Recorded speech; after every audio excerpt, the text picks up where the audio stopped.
Domestic economies, economic sectors, and key sectors are resilient, despite external attempts to destabilize the fuel and energy sector and some other sectors.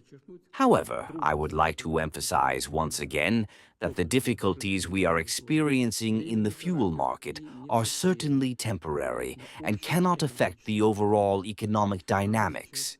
This is how things currently stand.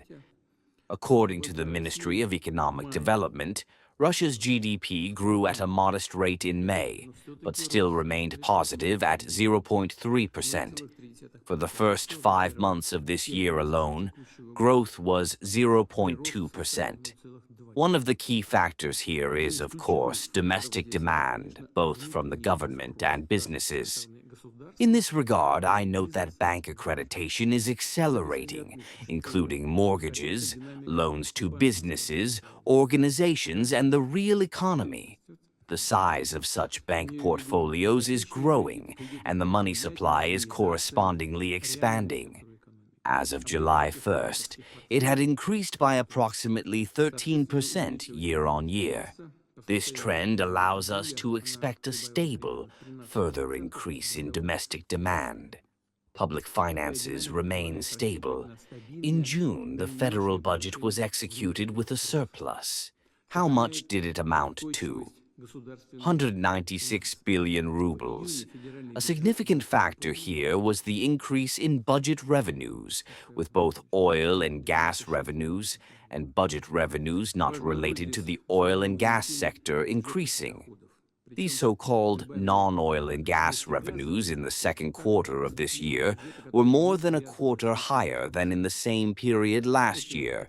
As for the consolidated budgets of the constituent entities of the Russian Federation, they were executed with a deficit in the first half of the year, roughly the same as in the first half of last year. In this regard, it is necessary, of course, to provide additional budgetary support to the constituent entities of the Russian Federation to ensure the fulfillment of state obligations at the regional and municipal levels, and, of course, to continue implementing development programs at the local level. At the initiative of United Russia, an important decision was made in June. The regional budget loan repayment deadline has been postponed from 2026 to 2030. This means that regions will have over 100 billion rubles available this year alone. Colleagues from United Russia have also come forward with a new proposal. This concerns budget loans that regions plan to repay over the next 3 years, that is, from 2027 to 2029. Their repayment deadline is also proposed to be postponed, but beyond 2030. I know that United Russia deputies have been working with the Ministry of Finance on this issue, and I ask the government to prepare the corresponding draft regulations so that, together with the State Duma deputies, perhaps the new convocation, they can adopt these changes during the upcoming autumn session. Anton Ilyinich, is this possible?